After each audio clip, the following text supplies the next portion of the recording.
Indiana's the one I think people have questions about where they fit. To me, even the games that were close, they dominated. Yeah, they were. I mean, their closest game against Michigan was Michigan could have beat them, but they took care of business. You're going to have that during the season.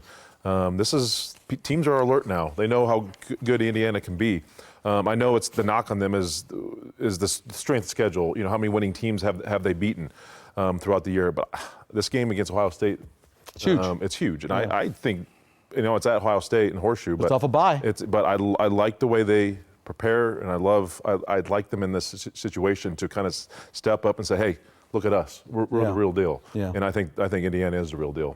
Game control is something they're looking at still. Game control pretty well for them. So what was the feeling? Dana, obviously back in January or whatever, you knew his name was out there, but when the announcement was made that he was actually going to be the OC and call plays, what was that feeling like? Yeah, it happened so quickly. I mean, when Dana was here in January, it was a few days. He was, you know, met with a lot of people, talked to a lot of people. It looked promising, and nobody really knew if it was to be kind of a high-end analyst or even the position that Glenn Thomas currently has, because Glenn Thomas was still coaching with the Steelers, not announced yet at that point. So there was question at that time. But I think Holgorsen was only interested to come here to run the offense, to be a play caller. And that opportunity did not come until this week.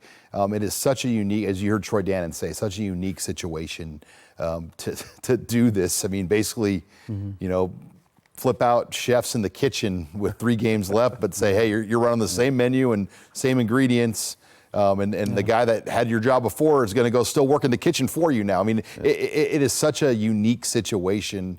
And I think a lot of people are curious how this is going to look the final 3 weeks. You know, Jay, there are people that look and they go, how can you possibly change stuff this quickly with the bye week? I remember a firing happened, Chenander's gone, they can't tackle. A week later, Bill Bush comes in and all of a sudden, they're a whole different looking defense. You can make changes. Oh, 100%. You can, especially during the bye week. And I think, in a situation like this, it's to just really try to simplify things. I think Nebraska has struggled, obviously, finding a groove. You saw things executed much more efficiently in those first 4 games. And all of a sudden, something happened. You know, you get more film, see how Dylan operates.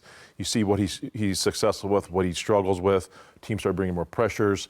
And he obviously, being a young guy, things are moving pretty quickly for him. But help settle him down. Get him comfortable in some early play calls, get some success going early on for him, getting the run game going, keeping those defenses on their heels a little bit early on. I mean, USC, you know, you're kind of like, what are we going to see? Are we going to see some air raid concepts? Are we going to see what Nebraska's been doing?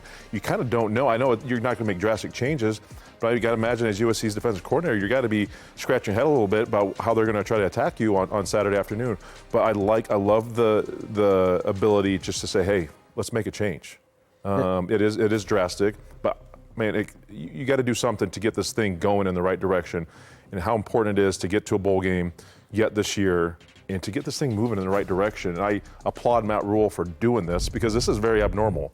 But I think that shows his relationship with his offensive coaches and his staff, that he can go to them and say, hey, I'm going to make these changes. And Sack could have easily said, okay, I'm taking my ball and I'm going home, but he's staying here and still coaching. So I think that just shows you the camaraderie and the trust they have within the staff, which is really unique. I would guess 95% of the coaches around the nation would say, I'm gone. Right. So I'm excited to see how it turns out. You look at a guy like Holgorsen and what his offense does. Getting wide receivers open, that's the job of that offense. Always has been, going back to Hal Mumme. You feel a little bit better about those 2 big wide receivers? We've talked so much about getting off a press and everything coming up. And we've talked about this a lot, Michael, like the last month, 6 weeks, just the press coverages and the struggles Nebraska's had to get open against man-to-man defense with capable receivers who have proven Division I production. You know, we're not talking about projects. I mean, you look at both these guys, Naor and Banks, they have production over their careers. Why can't they get open? Is the quality of defense that much better? It's better than probably what these guys have played in. But you've got to figure out ways to space these guys out, get them open. In the running game, can they figure out how to run the ball where the safeties for the defense don't play so far back? Because that has killed this offense. When you watch Nebraska play right now, the safeties play so deep because they don't respect the run, then that takes away the deep ball, and the receivers always have someone over the top, which has really limited Nebraska the last month. What you see a lot here, though, is a lot of crossing routes, a lot of mesh concepts. first of all, I don't think you're going to see a lot of two high. I think you're going to see more one high. Can you talk a little bit about what you've seen from that offense and what you expect to see? Well, we hope to expect to see. Yeah, I think you nailed it.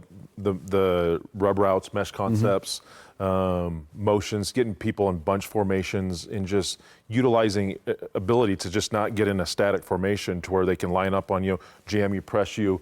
You got to be able to get yourself some free releases, utilizing your tight end appropriately. Yep. I think that's been one area you've seen.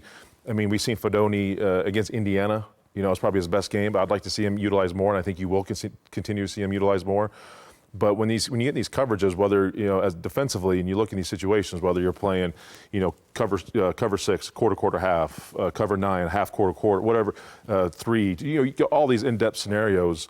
You got to stress out your linebackers, and you got to get linebackers in space. And this is what these offenses do, to where when you get that linebacker out in the slot formation, he's covering a running back, a tight, whatever it is. That's uncomfortable for him, and you got to have the proper communication with the corner, with the safety, and other inside linebackers to say, hey, I need help here. We got to kind of change some things. You got to put them in a tough situation. I think this offense does that. I just think of playing Texas Tech. All those years with Mike Leach, very, very similar concepts.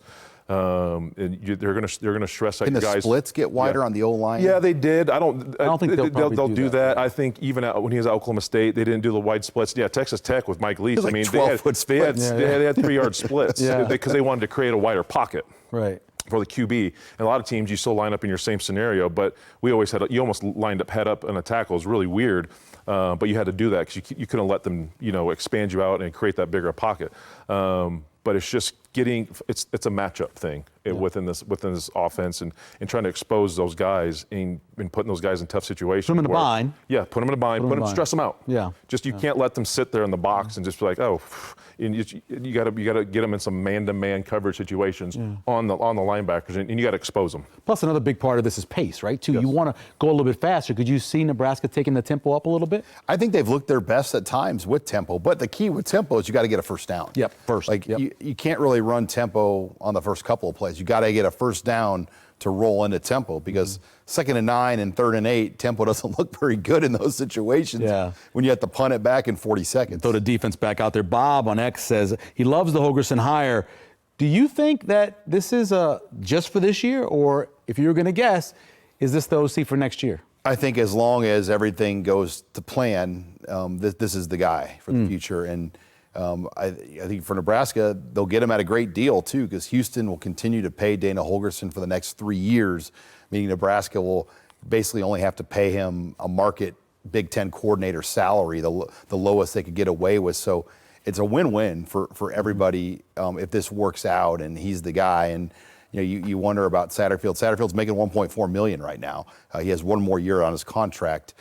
So how that all plays out with him after this season too is something very notable and to watch. What do you think of the defense going against a more mobile quarterback? Miller Moss was mobile, but Maivei is much more mobile. What do you think about Nebraska's matchup? Because we've seen them struggle a little bit against a mobile quarterback. Yeah, it's tough. Anytime you have a mobile quarterback, it just stresses you out. Why Nebraska offense struggles at times, because Raiola is not the mobility. Right. It's 10 on 11 essentially. You get a mobile quarterback now. You're playing 11 on 11 type of football. It just makes that free safety have to come down, and it factors into the run game. So it does stress you out. It just makes you have to be that much more. Your rush lanes have to be cleaner. You have to know where your contained help is.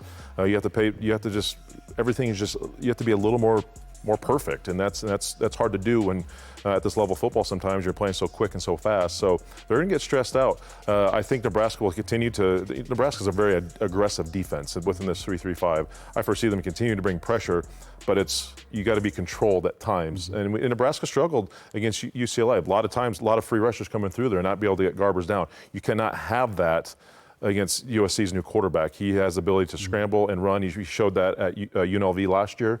You got to be on point, especially those front 7 guys in your rush lanes and getting them down in the pocket when you can. Real quick, one of the best complete running backs Nebraska's going to see in Woody Marks this year. Yeah, and they've done good against running teams. I mean, what Nebraska did against Ohio State, no one's going to do that to those guys all year. Right. So can they get this defense to be locked in at that level? Yep. You burning question, sir? burning question, what is this going to look like? What are we going to be talking about next week? Because I think we're all curious how this change, this sudden change Nebraska's made is going to look like. I'm excited to see the environment at 3 o'clock in LA. Yeah. USC, there's a lot of apathy in that fan base going on right now too.